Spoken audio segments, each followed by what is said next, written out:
لله رب العالمين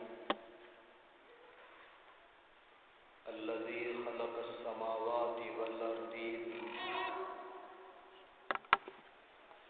وخلق الإنسان من الماء والطين ثم علمه البيان والتبيين والصلاة والسلام على سيد الأنبياء والمرسلين سيدنا ومولانا محمد رحمة للعالمين وعلى آله وأصحابه أجمعين أما بعد فأعوذ بالله من الشيطان الرجيم بسم الله الرحمن الرحيم إن الذين يخشون ربهم بالغيب لهم مغفرة وأجر كبير صدق الله خالقنا العظيم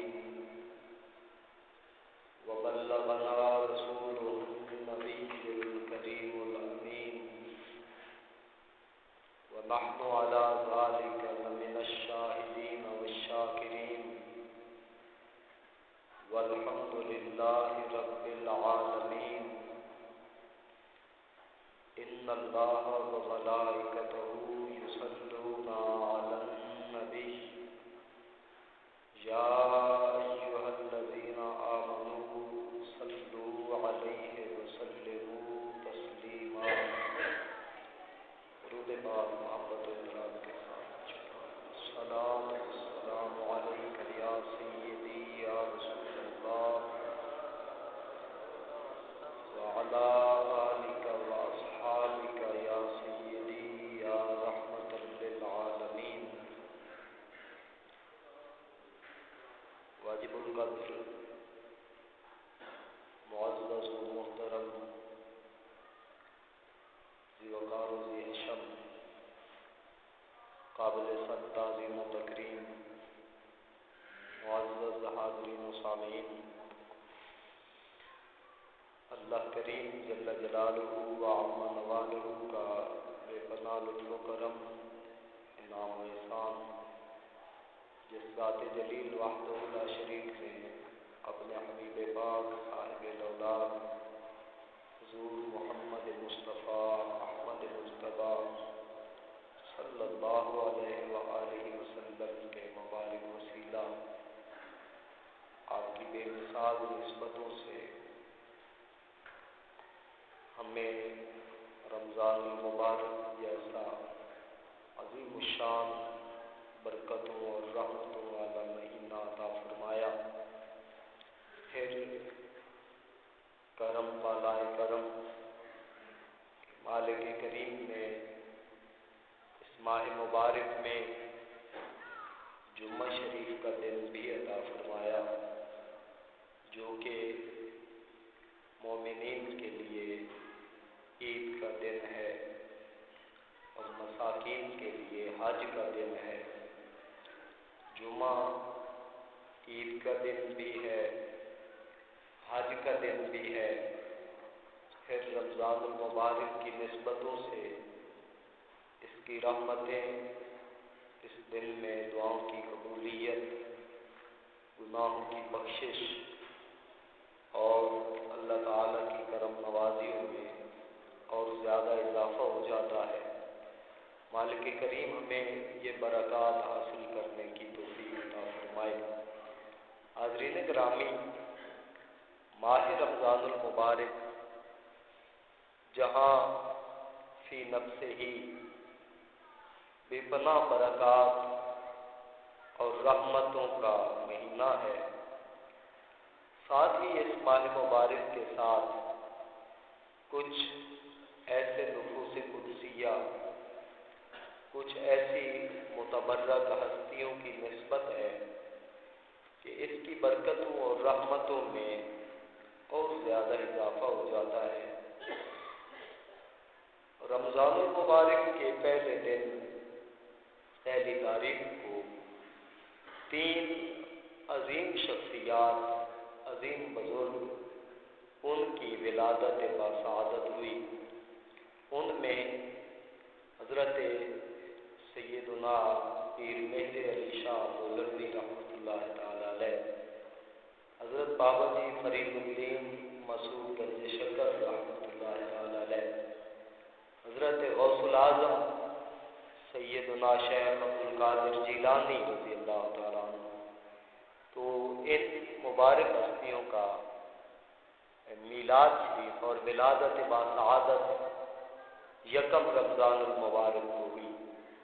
2 رمضان المبارک کو حضرت بابا فرید صاحب کے پیر و مرشد حضرت خواجہ قطب الدین بختیار کاکی رحمۃ اللہ تعالی علیہ، آپ کی ولادت باسعادت ہے، اور آج کا جو 3 رمضان المبارک کا دن ہے، حضرت پیر سید غلام معین الدین گیلانی المعروف بڑے لالا جی، حضرت شاہ نصیر الدین نصیر رحمۃ اللہ تعالی علیہ کے والد گرامی، ان کی ولادت باسعادت، اور ساتھ ہی چونکہ آج 16 اپریل بھی ہے، 16 اپریل حضرت شاہ عبدالحق گیلانی چھوٹے لالا جی صاحب، آپ کی ولادت باسعادت ہے۔ اور آج کے دن میں ایک خصوصیت یہ بھی ہے کہ سیدہ کائنات، سیدۃ نساء العالمین، سیدہ خواتین جنت، ملکہ فردوس برین، حضرت سیدہ فاطمہ الزہرا سلام اللہ علیہا، آپ کا وصال شریف، آپ کا اس دنیا سے تشریف لے جانا، یہ بھی 3 رمضان المبارک کو وقوع پذیر ہوا۔ حاضرین گرامی، یہ عرض کرنے کا مقصود صرف یہ ہے کہ یہ دن برکتوں سے بھرے ہوئے ہیں، یہ راتیں برکتوں سے بھری ہوئی ہیں۔ رمضان المبارک کی جب پہلی رات آتی ہے، اس رات ایک ندا دی جاتی ہے، ایک سریلی اور میٹھی آواز میں ٹھنڈی اور میٹھی ہوا جنت میں چلتی ہے، جس سے مانوس ہو کر حوریں اور غلمان سوال کرتے ہیں کہ آج یہ ہوا انوکھی اور نرالی کیوں چلی، پہلے تو یہ نہیں پائی جاتی تھی۔ انہیں بتایا جاتا ہے کہ امت محمدی کے لیے رمضان شریف شروع ہو چکا ہے، اور اس چاند کے طلوع ہوتے ہی فتحت ابواب الجنہ، جنت کے سارے دروازے کھول دیے جاتے ہیں، وَأُغْلِقَتْ ابواب النار، دوزخ کے سارے دروازے بند کر دیے جاتے ہیں، وَسُلْسِلَتِ الشَّيَاطِينَ، شیطانوں کو قید کر دیا جاتا ہے۔ اور جنت کے دروازے کھلنے کا، دوزخ کے دروازے بند ہونے کا کیا مطلب ہے کہ جب اس امت میں سے کوئی آدمی جس کے دل میں رائی برابر بھی ایمان ہوتا ہے، وہ اس ماہ مبارک میں اگر وفات پا جائے، دنیا سے جائے، تو اللہ تعالیٰ اس کے لیے جنت کو لازم فرما دیتے ہیں۔ صرف ایمان ضروری ہے، ایمان کے ہوتے ہوئے وہ جب اس ماہ مبارک میں دنیا سے کوچ کرے، اللہ تعالیٰ اس بندے مسکین پر کرم فرماتے ہوئے اس کو دوزخ سے ہمیشہ کے لیے نجات عطا فرما کے اس کو ہمیشہ جنت کا حقدار بنا دیتے ہیں۔ اور پھر اس ماہ مبارک کی پہلی رات اعلان ہوتا ہے کہ 70,000 وہ لوگ جن پر دوزخ کا حکم ہو چکا ہے، دوزخ کے حقدار ٹھہر چکے ہیں، تھے وہ ایمان والے، بدعمالیوں کی وجہ سے، گناہوں کی وجہ سے دوزخ کے حقدار ٹھہرے، تو ان کے لیے یہ حکم ہوتا ہے کہ 70,000 ایسے لوگوں کو دوزخ سے رہا کر کے جنت میں ان کو مقام دیا جائے، ان کو جنت میں جگہ دی جائے، ان کے لیے جنت کا پروانہ لکھ دیا جاتا ہے۔ حاضرین گرامی، یہ صرف پہلی رات کی بات نہیں ہے۔ جب اس ماہ مبارک کی دوسری رات آتی ہے تو یہ نعمتیں جو پہلی رات کو تھیں یہ اس سے ڈبل ہو جاتی ہیں اور بڑھا دی جاتی ہیں، بلکہ اس 70,000 کو 70,000 سے ضرب دی جاتی ہے، یعنی کہ تقریباً 4,90,00,000,000 گناہگار دوسری رات کو بخشے جاتے ہیں، اور جب تیسری رات آتی ہے 4,90,00,000,000 کو پھر 4,90,00,000,000 سے ضرب دی جاتی ہے، اور اتنے لاتعداد گناہگار وہ تیسری شب کو پھر چوتھی رات کو اور زیادہ بڑھا دیا جاتا ہے۔ جیسے جیسے یہ ماہ مبارک آگے بڑھتا رہتا ہے اس کی رحمتوں میں اضافہ ہوتا رہتا ہے، اس کی برکات میں اضافہ ہوتا رہتا ہے، اس کے فضائل میں اور اس ماہ مبارک میں نازل ہونے والی حاصل ہونے والی نعمتیں وہ بڑھتی رہتی ہیں۔ خوش نصیب لوگ اسے حاصل کرتے ہیں اور بد نصیب لوگ اس سے محروم رہتے ہیں۔ نبی کریم رؤوف رحیم صلی اللہ علیہ وآلہ وسلم آپ سے منقول آپ کا عمل مبارک بھی ہے اور آپ کا ارشاد مبارک بھی ہے، حدیث پاک کی دونوں قسموں میں ہے کہ آپ منبر شریف پہ تشریف فرما ہونے لگے، آپ نے آمین ارشاد فرمایا، دوسری سیڑھی پہ قدم مبارک رکھا پھر آمین ارشاد فرمایا، تیسری سیڑھی پہ قدم مبارک رکھا پھر آمین ارشاد فرمایا۔ وجہ پوچھی گئی، آپ نے ارشاد فرمایا کہ جب پہلا قدم رکھا تھا تو حضرت جبریل تشریف لائے، انہوں نے فرمایا تھا کہ ہلاک ہو جائے وہ شخص جس نے والدین کو بڑھاپے میں پایا اور خدمت نہ کی، وہ ہلاک ہو جائے۔ فرمایا میں نے کہا آمین کہ وہ واقعی ہلاک ہو جائے جسے اتنا بڑا موقع ملا اور وہ ان کی خدمت کر کے اپنے گناہ نہ بخشا سکا۔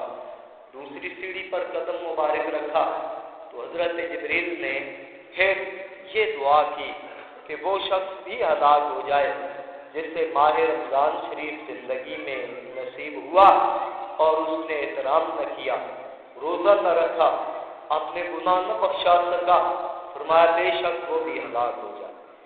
اور تیسرا قدم مبارک رکھا تو پھر حضرت جبریل نے دعا فرمائی کہ وہ شخص ہلاک ہو جائے جس کے سامنے آپ کا نام نامی اس میں گرامی لیا جاتا ہے اور وہ درود پاک نہیں پڑھتا تو وہ بھی ہلاک ہو جائے۔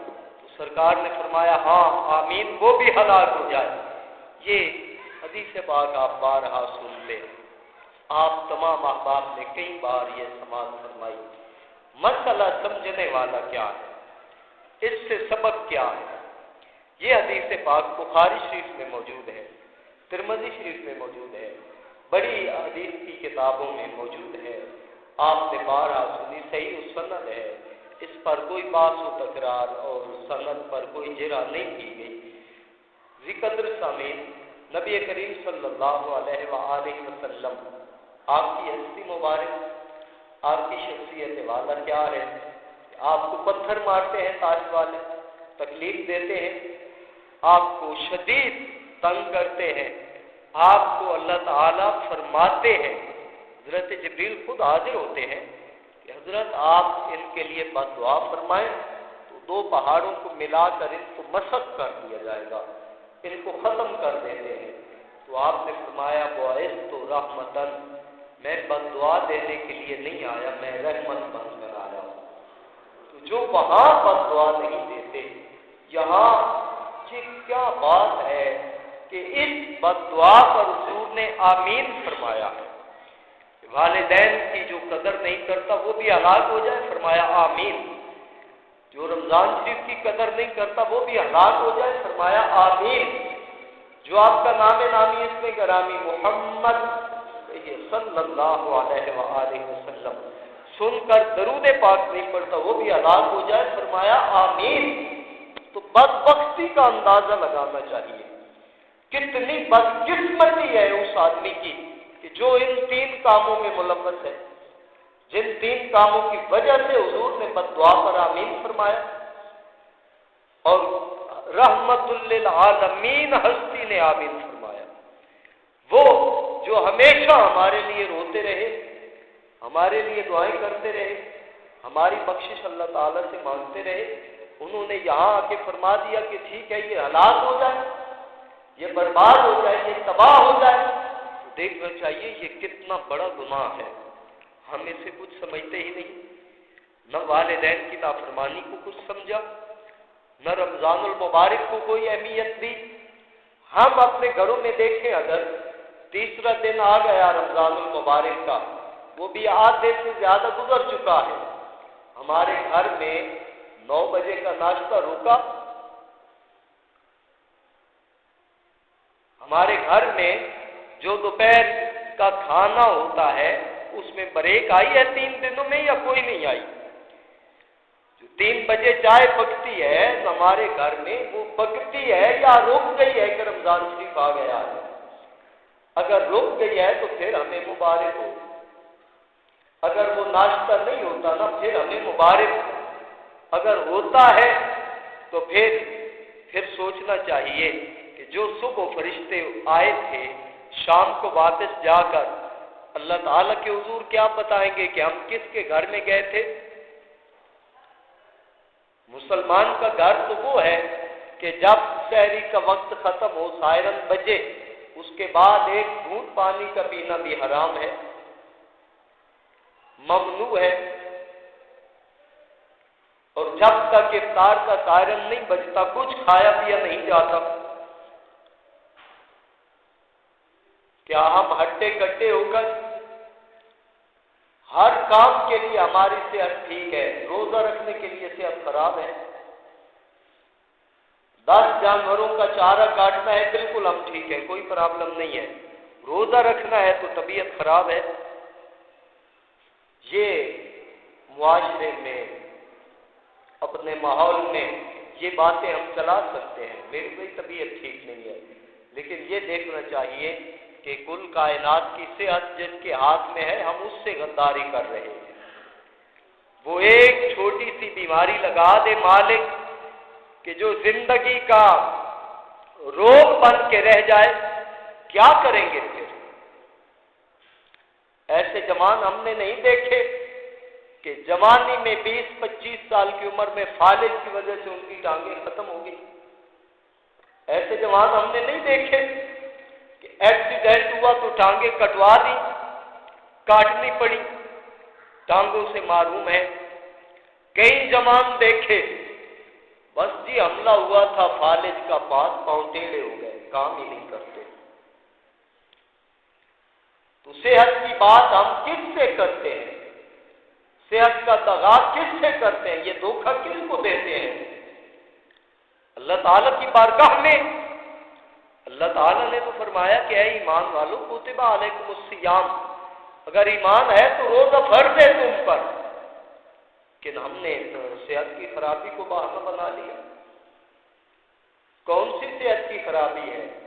کھانے میں فرق آیا؟ کوئی فرق نہیں آیا، دنیا کے معاملات میں کوئی فرق نہیں آیا، روزہ رکھتے ہوئے طبیعت خراب ہو جاتی ہے۔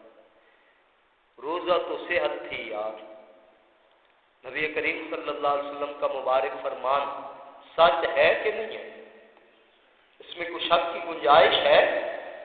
فرمایا تسحروا تصحوا، فرمایا سحری کیا کرو، سحری افطاری بعد کی بات ہے، صرف سحری کیا کرو تمہاری ساری بیماریاں دور ہو جائیں گی۔ صرف سحری کی یہ برکت ہے۔ اگر دن بھر پیٹ خالی رکھ کے پھر افطار کرو، کھجور کے ساتھ پانی کے ساتھ روزہ افطار کرو۔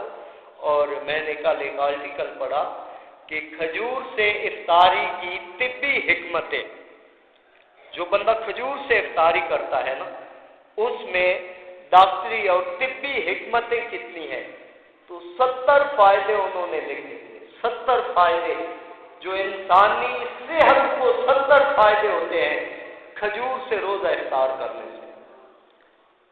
بلڈ پریشر لیول پہ ہو جاتا ہے، شوگر لیول کنٹرول ہو جاتا ہے، اور جسم کے اندر جو بھوک کی وجہ سے زہریلے مادے وہ خون میں آ جاتے ہیں، کھجور کے اندر وہ کیمیکلز ہیں کہ کھجور کھائی جائے وہ ان سارے مادوں کو قتل کر دیتی ہے، ختم کر دیتی ہے، جو انسان کے اندر کئی بیماریاں پیدا کرتے ہیں۔ تو ایک چھوٹی سی سنت ہے، چھوٹی سی ادا ہے حضور کی کہ کھجور سے افطار کرو۔ آپ سے عرض کیا گیا کہ بمن نفطرو، حضور کس چیز کے ساتھ ہم افطار کریں؟ فرمایا برطب، تر کھجور جو ہوتی ہے نا، تر، اس کے ساتھ فرمایا افطار کرو۔ عرض کیا حضور اگر وہ نہ ہو؟ فرمایا بیابس، پھر خشک کھجور جو ہے اس کے ساتھ افطار کرو۔ حضور اگر وہ بھی نہیں ہے؟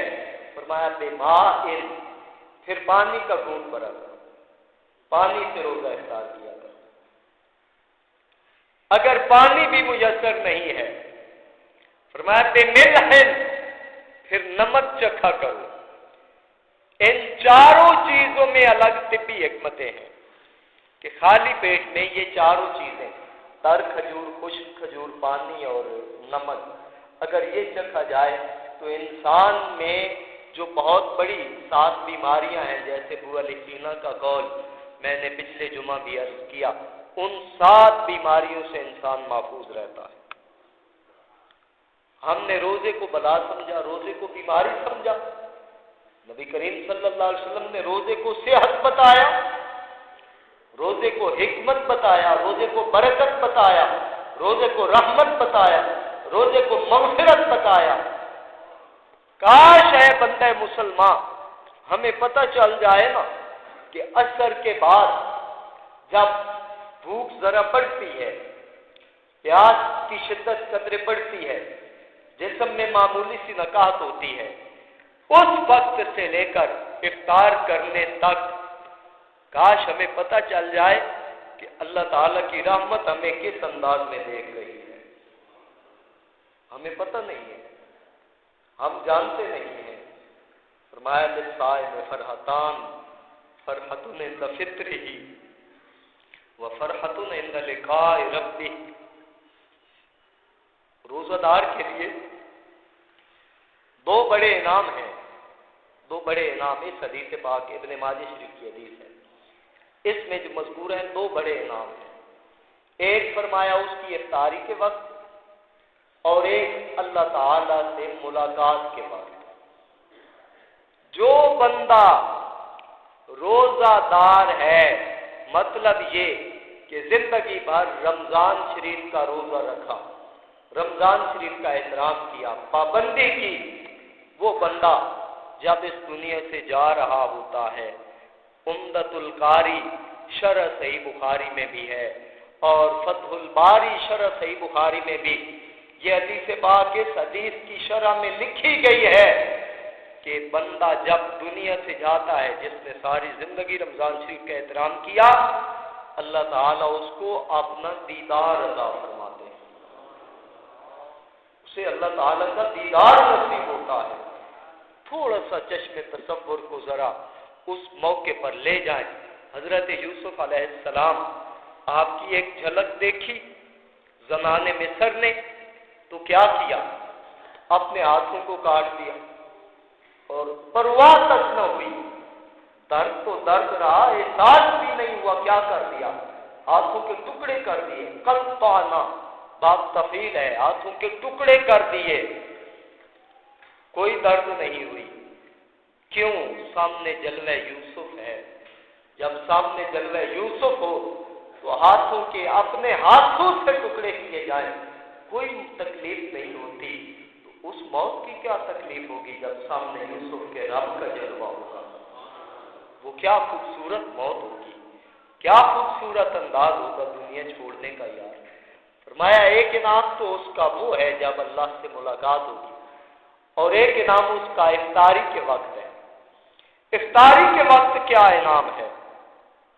افطاری کے وقت کیا انعام ہے کہ جب بندہ صائم، روزہ دار بندہ افطار کے وقت، روزہ افطار کرتے وقت دعا کرتا ہے، اس کی دعا پر جو امنون کل من فی السماوات والارض ومن فی الماء، جتنی زمینوں کی مخلوق ہے، جتنی آسمانوں کی مخلوق ہے، جتنی سمندروں کی تہوں میں مخلوق ہے، ساری مخلوق اس کی دعا پر آمین کہتی ہے، اور اللہ تعالیٰ بلا حجاب اس کی دعا کو قبول فرما لیتے ہیں، بلا حجاب قبول فرما لیتے ہیں۔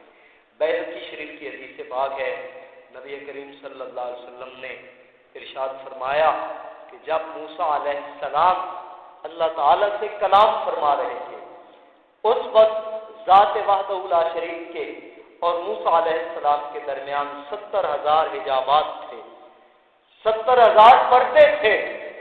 ادھر سے اللہ تعالیٰ ارشاد فرماتے، آپ سنتے، آپ عرض کرتے، مالک کریم سماعت فرماتے، تو اس کلام میں 70,000 پردے تھے۔ فرمایا جب میری امت کا روزہ دار افطاری کے وقت دعا کرتا ہے تو اللہ کے اور اس بندے کے درمیان ایک پردہ بھی نہیں ہوتا، ایک پردہ بھی نہیں ہوتا۔ ہم نے تو سمجھا ہی نہیں روزہ کیا ہے، ہم تو بس اسے ایک بھوک پیاس کی پریکٹس سمجھ بیٹھے۔ روزہ کی دولت بہت بڑی دولت ہے افطاری کے وقت، اور یہ مسئلہ بھی آپ ذہن نشین فرما لیں کہ افطاری کے وقت بجائے فضول باتیں کرنے کے، بجائے ادھر ادھر دوڑنے بھاگنے کے، بجائے دوسرے معاملات کے، جو افطاری سے پہلے 5 منٹ ہے نا، وہ اللہ تعالیٰ کے حضور حاضر ہوا کرے، اللہ تعالیٰ کے حضور اپنے گناہوں کی معافی طلب کرے، اللہ تعالیٰ کے حضور اپنی خطاؤں پہ ندامت کا اظہار کرے۔ وہ چند لمحات جو ہیں، 5 منٹ کیا ہے، کچھ بھی نہیں، وہ لمحے بہت قیمتی ہیں۔ شاید کہ زندگی میں کل وہ نصیب ہو یا نہ ہو، اگلے دن کا کسے بھروسہ ہے، کس کے پاس سند ہے؟ تو وہ لمحے اگر رمضان المبارک کے افطاری کے وقت کے نصیب ہو جائیں تو وہ اللہ تعالیٰ کی بارگاہ میں رو کر گزارنے چاہیے، اللہ تعالیٰ کے حضور اپنی عاجزی کا اظہار کرنا چاہیے، اور یاد رہے مالک کی رحمت، رحمت حق بہا نمی جویت، رحمت حق بہا نمی جویت۔ اللہ کی رحمت جو ہے یہ قیمت نہیں مانگتی، اللہ تعالیٰ کی رحمت بہانہ مانگتی ہے، بہانہ چاہتا، کچھ بہانہ ہو، کچھ ہو کہ یہ بندہ آ گیا ہے، کچھ ہو۔ اور یہ اکیلے کا، تنہائی کا، اور اس وقت اللہ تعالیٰ کے حضور حاضر ہو کر اپنی التجائیں کرنے کا یہ جو رابطہ ہے نا، یہ بڑی مشکل سے ملتا ہے۔ اس کے لیے لوگ زندگیاں گزار دیتے ہیں، شاید وہ غنی عن العالمین ہے، اسے کیا ضرورت ہماری دعاؤں کی، لیکن اس کا کرم یہ ہے، وہ پھر بھی فرماتا ہے کہ کچھ بہانہ کرنا تمہارا کام ہے، رحمت برسانا میرا کام ہے۔ جی وقار سامعین، میں یہ لفظ تو نہیں بول سکتا کہ میں سختی سے کہہ رہا ہوں، لیکن میں عرض یہ کر رہا ہوں، میں بھی اور آپ بھی، ہم اپنے گھر کو اگر اس 1 مہینے میں اسلام کا گھر نہیں بنا سکتے نا، پھر نہیں بن سکتا۔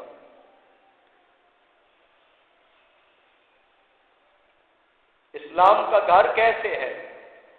سب سے بڑی بات روزہ اور نماز ہے، قرآن مجید کی تلاوت ہے۔ اگر ہمارے گھر میں اس مہینے میں بھی وہ نہیں ہے، پھر کب آئے گا؟ ہمارے کتنے بزرگ اولیاء صالحین اس سال میں دنیا سے تشریف لے گئے۔ دیکھیں، پنجاب کے 2 بڑے آستان ہیں، 2 بڑی خانقاہ ہیں، بوڑھا شریف اور سیال شریف، دونوں بڑے حضرات دنیا سے تشریف لے گئے۔ 1 سال میں دونوں حضرات ہم سے بچھڑ گئے۔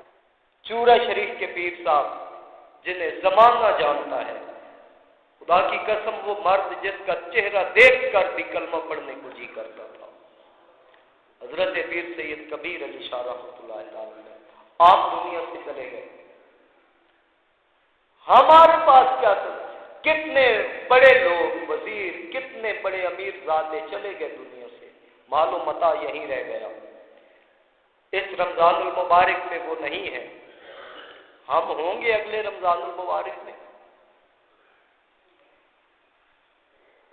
اگر ہماری بخشش اسی ایک بات پہ اٹک گئی کہ بس آخری رمضان کیسے گزارا تھا، کیا جواب دیں گے؟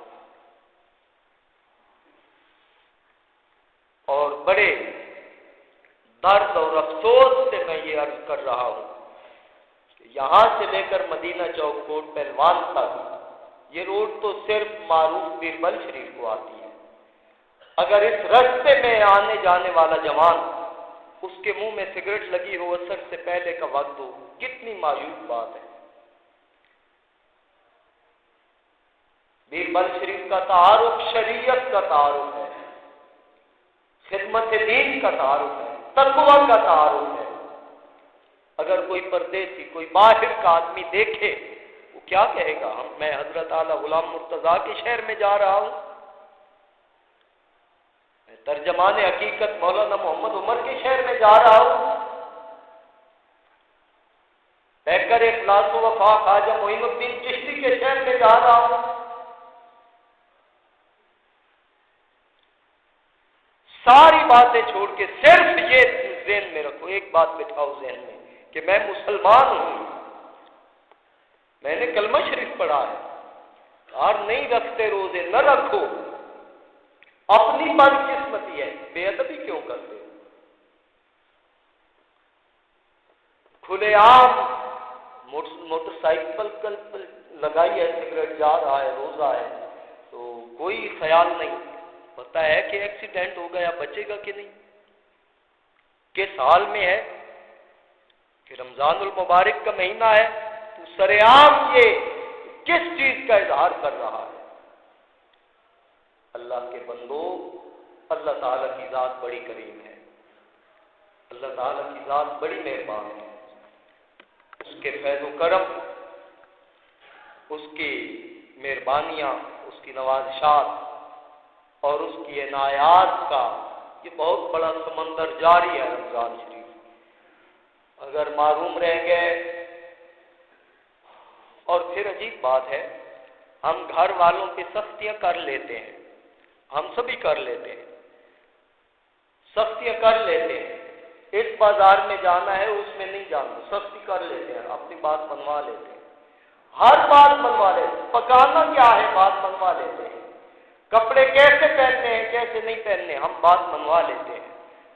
گھر والوں سے ایک بات نہیں منوائی جاتی کہ تم روزہ رکھ لو۔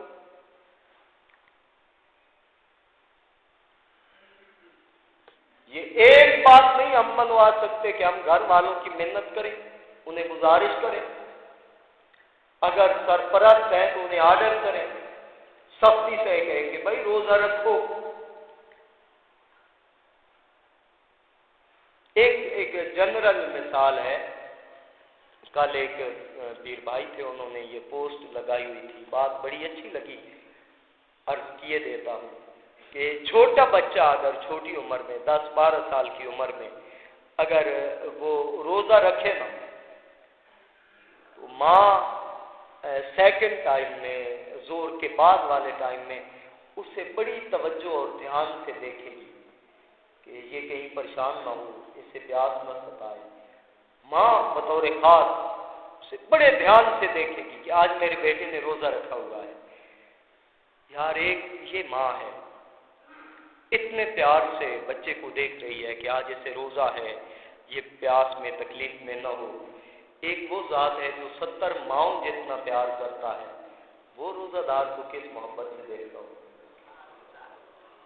وہ مالک کریم کس انداز سے دیکھتا ہوگا۔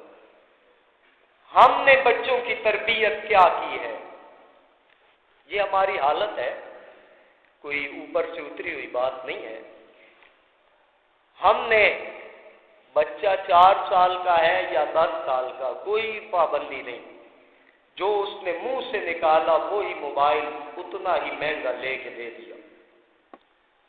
بچے نے کہا نا کہ میں یہ بیٹھا ہوں تب تک اسکول نہیں جاؤں گا جب تک موٹر سائیکل نہیں دو گے، جیسے بھی ہوا اسے مہیا کر دیا، بھئی یہ پڑھے، موٹر سائیکل دے دیا اسے، اور وہی بچہ اگر کہے میں آج روزہ رکھنا چاہتا ہوں، سب سے پہلے اس کی امی کہے گی نہ بیٹا تو چھوٹا ہے، روزہ نہیں رکھے گا تو کب رکھے گا؟ جب 50 سال کا ہو گیا تب رکھے گا۔ کچھ عرصہ پہلے اگر ہم دیکھیں ہمارے بزرگوں کا انداز کیا تھا، جو ہم سے ایک نسل پہلے ہیں ان کا انداز کیا تھا، یہ 35 سال 40 سال پہلے کی بات ہے۔ جب بچہ روزہ رکھ لیتا تو سارے رشتہ دار عصر سے پہلے آنا شروع ہو جاتے، کوئی اسے 50 روپے انعام دے رہا ہے، کوئی 20 روپے دے رہا ہے، کوئی مٹھائی دے رہا ہے، کوئی کپڑے لے کے آ رہا ہے، کوئی ہار پہنا رہا۔ اس کی حوصلہ افزائی اتنی ہوتی تھی کہ بچہ نوعمری میں وہ تہیہ کر لیتا تھا، یار روزہ اتنی اچھی بات ہے میں زندگی میں نہیں چھوڑوں گا۔ اور ہمارے بچے، ان کا ہم نے مائنڈ سیٹ یہ بنا دیا ہے، ان کی تربیت یہ ہے کہ وہ کہتے ہیں جو کچھ بھی ہو جائے روزہ رکھنے کے تو قریب ہی نہیں جاتے۔ ہمارے بچے 18 سال کے 20 سال کے ہو جائیں روزہ رکھتے ہیں؟ کوئی نہیں رکھتے۔ دو سبب ہیں، ایک تو یہ کہ انہوں نے ابا جی کو کبھی دیکھا ہی نہیں روزہ رکھتے ہوئے، دوسرا یہ کہ اگر انہوں نے رکھنا بھی چاہا تو روک دیا گیا، منع کر دیا گیا، نہیں رکھنا بیٹے تو چھوٹا ہے۔ وہ چھوٹے ہوئے نہیں رکھے گا تو بڑے ہوئے کب رکھے گا؟ میں ایک اجازت تو نہیں ہوتی، باہر طور ایک بات میں کہہ دیتا ہوں کہ جب ہمارے اس ادارہ کے ناظم صاحب پروفیسر حاجی محبوب حسین صاحب، آپ نے زندگی میں جب پہلا روزہ رکھا چھوٹی عمر میں، تربیت دیکھیں، تربیت کی بات ہے، جب پہلا روزہ رکھا تو آپ کے لواحقین رشتہ دار بھی پیار محبت کا اظہار کرنے لگے، اور اللہ اکبر، آپ کے ابا جی سے یہ عرض کیا گیا کہ اپنے شہزادہ محترم کو کوئی انعام دے، تو آپ نے فرمایا کہ فلاں بھینس جو ہے نا وہ محبوب کی ہوگی۔ پہلے کس کی تھی؟ ایک ہی جو بیٹا ہے، وہ بھینس پہلے کس کی تھی؟ پہلے بھی تو انہی کی تھی، لیکن جب کہہ دیا کہ وہ بھینس محبوب کی ہو گئی، ایک حوصلہ افزائی ہو گئی۔ تو جب تربیت اس سانچے میں ہو، اس انداز سے ہو، پھر دیکھ لیں بیٹا کیا بنتا ہے۔ گرامی قدر سامعین، خدا را رمضان شریف کی قدر کریں، رمضان شریف کی قدر کریں، رمضان شریف کی قدر کریں۔ اللہ تعالی ہمیں قدر کرنے کی توفیق عطا فرمائے۔ آخر دعوانا